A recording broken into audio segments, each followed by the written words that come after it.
Tech Reimagined, redefining the relationship between people and technology. Brought to you by Endava.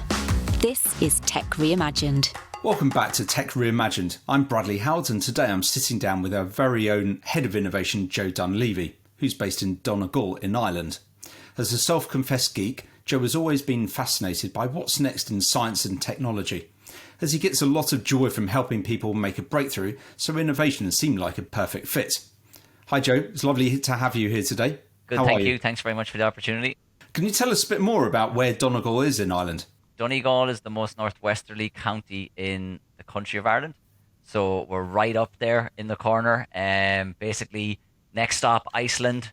If you're a really good swimmer, or if you're kind of heading due west, it's probably Newfoundland and north of Canada. So we're right on the Atlantic seaboard in the northwest coast. Very beautiful place. Stunning scenery, lots of beaches, lots of jagged coastline, lots of golf and that type of thing. But it's very, very green, and it does rain quite a bit. So it's I like to say we take as the Atlantic Ocean and the power and the water comes across those clouds form, it hits the west coast of Ireland, has to dump that rain somewhere. So we take all of the rain for the rest of Ireland. By the time that you get it in London there, Bradley, you're welcome. We've taken all that rain for you. That's why anyone that tells me that London is wet, I go, really? You want to come to Donegal? But it's stunning. It's really, really beautiful place to live, and you're into hill walking, mountains, sea kayak, and any of that stuff. The saying here is there's no such thing as bad weather, just bad clothing, because you can get all 4 seasons in one day. But it's a stunning place to live and to have a family. So what's the weather like out the window right now? It's actually dry today, so it's literally bone dry, and it's gorgeous. It's clear. There's very little cloud, and it's roughly about it's 7 degrees Celsius, so it's quite cool with a breeze. But it's there's no clouds in the sky there, and there's no rain. So I literally contradict myself, but yeah, it's a nice day today. It's a real sign of the times when you ask how what's the temperature at the moment, and someone looks at their watch straight away. So what's the tech landscape like in Ireland at the moment? It's a very, very strong, particularly from a foreign direct investment perspective, and the startup ecosystem has developed a lot over the last couple of years. I was born in 81, went to college in 1998. So as I was coming out of college in 2002, there was a huge increase in the technology companies and foreign direct investment locating in Ireland. So from an Irish perspective, we are 5 hours Eastern Standard Time. We have had a huge amount of people of my era that went to college. So an awful lot of people went to university of my friends and family, because it was a lot of it was funded by the Irish government. And so what happened was we had an abundance of people coming out of college. An awful lot of people studied software engineering and computer science. And over the last kind of 20 to 30 years, there's been a really big drive in a lot of US companies and European companies putting foreign direct investment directly into Ireland. So we've had, I think it's around 6 or 7% of the GDP of Ireland now comes in through US foreign direct investment companies. So we have the European headquarters of everybody from Microsoft, Facebook, Amazon. Intel still fabricates chips here, which is really interesting. They've spent billions of euros investing in fabrication of the latest and greatest chips here in Ireland. So it's been really, really vibrant, because you've got so many people coming out of college, a lot of jobs in software engineering technology, a lot of interest in it. And then you've got that whole dynamic of a lot of demand from those companies looking for good people. So what's happened is we've also seen a really, really large rise in the diversity of Ireland, because we had a lot of people from throughout the world come to locate to Ireland to make it their home and to work in technology. And what's really nice about all of that is we've also seen a fairly large increase then in the startup ecosystem, because people have had the experience of working at a large financial services company or a Microsoft.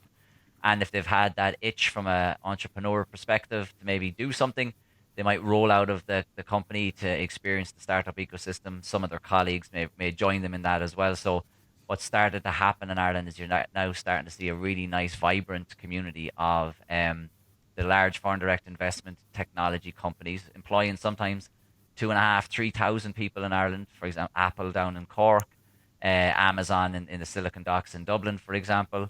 You're gonna see those examples, people spinning out in the startup ecosystem. So you're starting to see a nice balance. In addition to that, the Irish government have done a lot to incentivize R&D tax credits, and more recently, they created a €500 million billion euro disruptive technology innovation fund. That if you're a foreign direct investment company, a small startup, and an academic partner, if the three of you come together to perform research, you can get like millions of euros of investment matched by the Irish government. So, it's really starting to be an ecosystem that I think people can be proud of, and it's getting more distributed throughout the country, which is great to see. Here in the UK and lots of other places in the world at the moment, there's a real shortage of talent in the tech industry. What's it like in Ireland at the moment? It's a very real thing, right? I mean, like I mentioned earlier, you've got a lot of Irish people went to college and studied computer science, went into it. But what you've had more demand for roles and companies coming to Ireland, and startups that have, Irish Indigenous companies that have grown themselves. So it's been a lot of welcoming people from throughout the world. In my previous company that I worked at, we had 36 nationalities represented out of about 1,600 people here in Donegal and Letterkenny. So it's a town of about 30,000 people. So to have that diversification of people coming in has been fantastic, from 35 nationalities to be represented. So I suppose this really goes back to there's a strong emphasis on creating the talent at the lower level. So we've got now kids coding at younger ages. We have Girls Who Code, for example, would be an initiative that would be supported by volunteers, where you're trying to get kids involved in the interest in STEM or STEAM, where you add the A in for arts. So that's been a very strong focus. But at the end of the day, I think it's Ireland as a welcoming country to bring people in from throughout the world, and it's great to see, because you're seeing that diversity in towns and cities throughout Ireland. Because in the Ireland that I would have grown up in the 80s, from a diversity perspective, looks very different than the Ireland of today, which is more a modern Ireland. It's fantastic to see the influence of other cultures, other people coming here. So it's been one of welcoming people, Bradley, to the country, but clearly in certain niche skills, artificial intelligence, data science, for example, there's still probably way more work than there is actual people.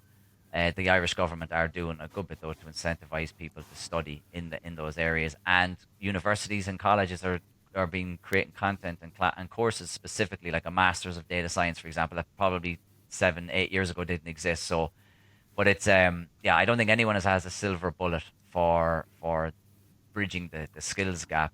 I suppose it's just make it as easy as possible for people to jump into the technology scene.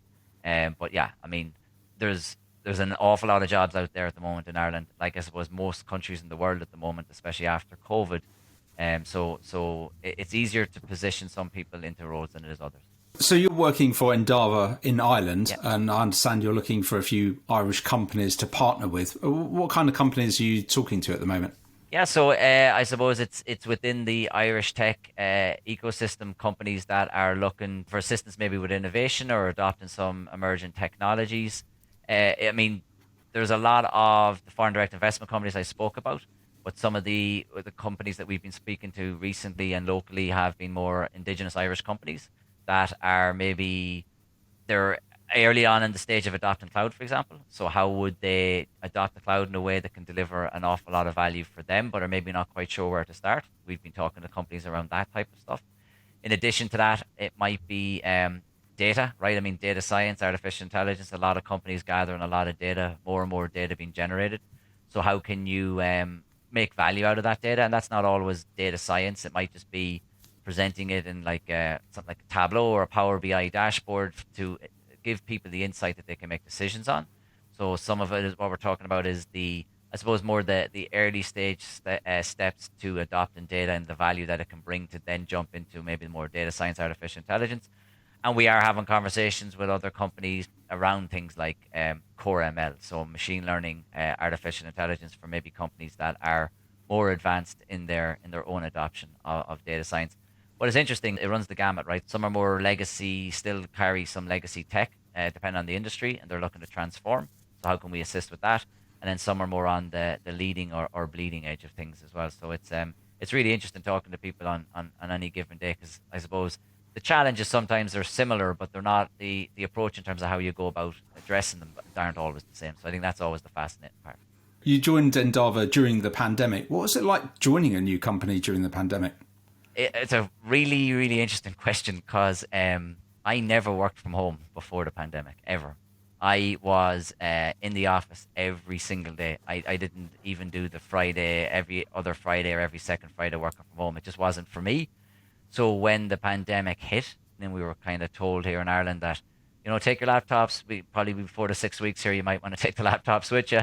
I didn't really look forward to it at all. In terms of it wasn't. I didn't think it was going to be for me, and yet here I am now as a digital native working for Endava, a London headquartered company out of Letterkenny. So the transition's been something that I'm surprised how well it's gone.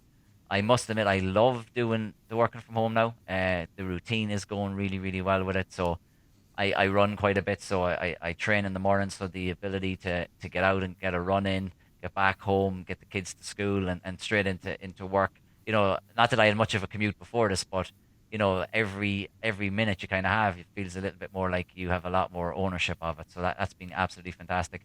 I'm blessed to be sitting at the end of fiber broadband. So I've a gig fiber to the home here. I also have a solar array. So because of that, I've got uninterrupted power, which is really nice as well. So the transition's been better than I ever expected, Bradley. To be signed up now as a remote worker has been fantastic. It's been a journey for me, but I think I'm definitely interested in the balance, right? So how do you also get in-person interaction as well? Because going over to meet the folk, I still haven't got to Endava in London, for example. I've gone to clients. I've traveled for clients and I traveled to some other Endava locations, but I haven't been to HQ yet, which is kind of really strange. And something clearly I'm looking to address early in the new year with the numbers and COVID pending. But it's been really interesting. I suppose it surprised me how much I loved now working from home. But I think like everything else, I'm a big fan of the middle, right? I don't think anything at the extremes works very, very well.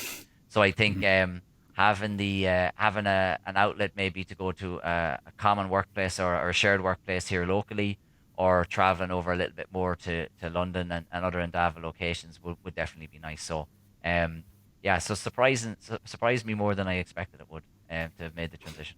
You have quite a unique relationship with Endava because you were actually a customer of Endava. I was. A while ago, Yeah. and then now you work obviously inside the company. What's your observations like from inside Endava during COVID? Yeah, it's really interesting. I lived in the US for 3 years when I worked for Prudential Financial, my previous employer. As part of that, I got a chance to work with some non-profits, 501(c) charity organizations within the US, and I had to engage a digital company actually to do some work for this non-profit. So I engaged Nickelfish at the time, which is a company that Endava acquired. So they were a really great company. Nickelfish knocked it out of the park. It were fantastic to work with. I suppose the thing that stood out for me was the culture of the organization, and when I went to meet the team in person in Mendham, New Jersey, and I'm glad to say that the culture of what Nickelfish had and what Endava acquired is very, very strong. And obviously I'm slightly biased in that I'm part of Endava, but I'm in 6 months here, so the reality is what stood out for me were one big stat of Endava more than anything else, and that was 1/3 of the staff here are here to staff referral. Which I think, in fairness, when you think of a company's culture, if you really want to have a culture that's something tangible that you can feel and experience, that stat stood out for me. So when I had the opportunity to come on board and join Endava, I was really really intrigued to see that culture and how it stacked up. So it's been a blast. The people are absolutely brilliant. I know we talk about Endavans as like a family. We refer to ourselves as a family. I know there's a strong focus on that. And I do genuinely think, and again, I'm obviously slightly biased, but in coming in new, it has surprised me just how much the culture is so real. It's such a people-centered company. And back to the subject about Endava now having more offices in Ireland. We're trying to establish a presence there for companies that are looking for a flexible IT partner. How are you working with the sales teams on that? Yeah, so working with the sales teams just in terms of from a brand perspective, getting the Endava brand out, particularly in Ireland. Endava would have obviously headquartered in the UK, would be well known within the United Kingdom. In Ireland, we've probably got a little bit more work to do. So I've been working with Dennis Nevin, the head of sales for Ireland, and on what our presence looks like, how we show up. I mean, I think that the idea is around to be relevant to people, right? So in order to be relevant, we have to get out there what it is that we do. So part of our focus, the end of this year and early into next year, is around telling our story. Who are we? What we do? What services do we offer? And that type of thing. Because I think it's only fair that we need to be top of mind for people when it comes to if they have work they want to get done from a digital perspective, if they want to engage a partner to do artificial intelligence or something in the innovation and disruptive technology space, we need to be out there and more aware. So we've a conscious effort recently in getting the name out there through the social media channels. We've also been showing up and started attending some of the key conferences and luckily getting opportunities to speak at the conferences. But at the end of the day, it's not really the only reason we're doing that is to make connections, right? I mean, I think the power of business is the connections and being known to those organizations. So being better known in Ireland to open up the conversations with companies is going to give us more relevance within Ireland and certainly give us the opportunity to do more within the country. And we'd be excited to work with companies on their opportunities from a disruptive technology and innovation perspective. Oh, we wish you the very best of luck for that. Thanks, Joe, for joining us on Tech Reimagined and today's insightful and enjoyable conversation. To all of our listeners, hope you enjoyed this episode of Tech Reimagined and thank you so much for joining. Please show us some love, hit that like and subscribe button. And if you like the episode and want to keep up to date with the newest Tech Reimagined stories, don't forget to subscribe. Until next time. Tech Reimagined. Redefining the relationship between people and technology. Brought to you by Endava. This is Tech Reimagined.